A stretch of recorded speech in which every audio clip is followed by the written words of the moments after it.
Now when it comes to the Kaaba, the main point that we try to communicate is the following.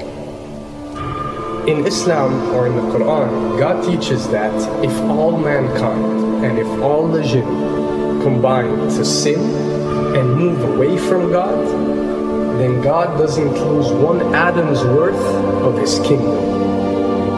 And if mankind and jinn combined to dedicate every second of their life to prayer and to worship of the one God, then God's kingdom doesn't gain one atom's worth as well. What does this philosophy teach you? It teaches you that God is not in need of you, or your practices, or your worships, or your prayers. You are in need of these practices and these worships. You are in need of God and not the other way around. If you can understand that philosophy, then you can appreciate prayers and what they are meant to do, which is basically enlighten you. So when dealing, for example, with the Kaaba, Muslims are required to go and perform Hajj one time in their life, and it's one of the 5 pillars of Islam. Growing up, most Muslims accept this, and most of them do it without questioning, and this is the essence of belief, and this is great. But at the same time, this doesn't mean that if you question or research, you're going to come back with negative or bad answers. The opposite is actually true. So when we started researching into the esoteric agendas and we started researching the elite, we found out how much certain type of practices and rituals can affect your lives. So when we went and placed this on Islam, we developed an even deeper respect for this religion and a far deeper respect for God and the creator of us. So when you go to the Kaaba and you circle around it 7 times, the essence of this worship is not that you are worshipping a stone, or that you are worshipping a house, or that you are worshipping a Kaaba. The Kaaba is merely the focal point or the centerpiece that all Muslims have to unite and focus their energy and prayers towards in a practice that is actually worshipping God.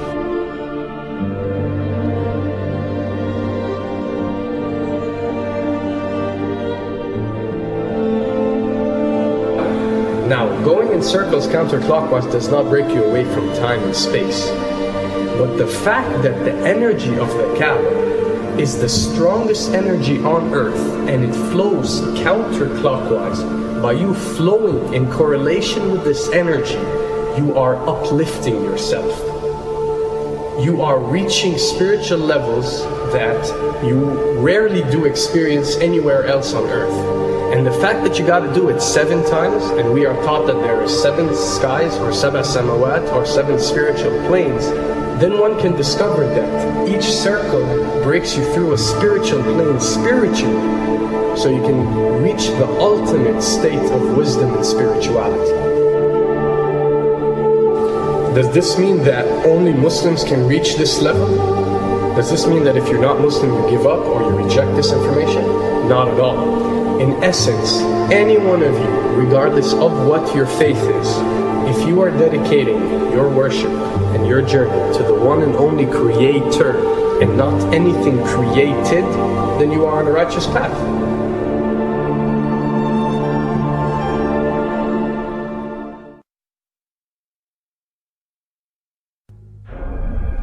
To begin with, the significance of 911.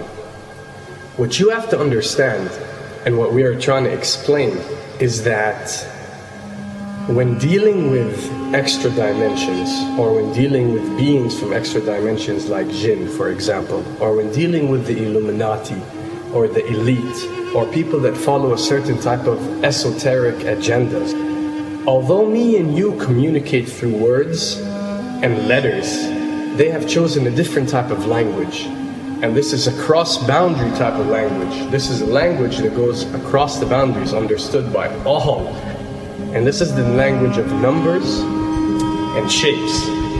And this is why whenever you do research about these groups, you'll find out that they practice something called sacred numerology and sacred geometry.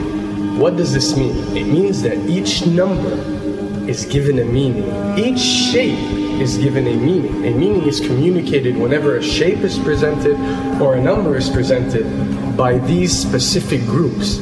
I'm not talking about random people or random groups. We're talking about specific groups that follow this type of agenda. When numbers are used, it signifies a certain type of meaning. When shapes are used, the same is followed. So, in their definition, in a numerological sense, 10 is the Alpha and the Omega, or the God. 11 is a step above God. 101 is a step above God. 911 or 911 is the skipping of God. It is the ultimate challenge. It is going from number 9, which has a specific meaning, to number 11 without going through 10. It's skipping God. So it's no coincidence that this event that we call 911 today took place on 911. It is the ultimate challenge.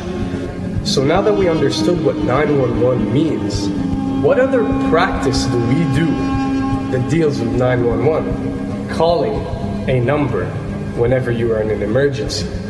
Now, creating an institution that helps people whenever they are in need of help and whenever they are experiencing an emergency is fine. There's nothing against it. There's no religion, there's no logical person on earth that will tell you this is wrong. But when you understand how sinister that these elite are and the way they work on a level that's way beyond what you think. So the fact that when you're experiencing an emergency or when you are in need of help, you have to pick up a phone and dial 911, which is the ultimate numerological definition of skipping God, then you'll understand how these people work.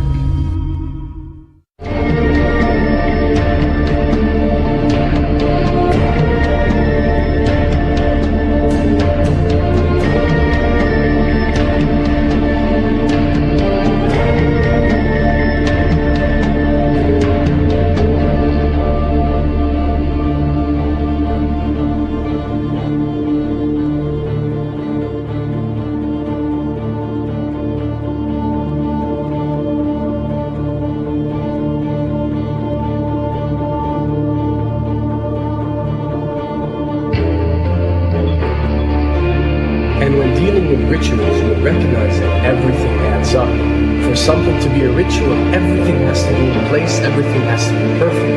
And my advice is, if you want to recognize that something is satanic, it has to add up in all sense. The numbers have to add up, the shapes have to add up, the event has to add up. It has to have one general meaning. The pieces of the puzzle fit perfectly.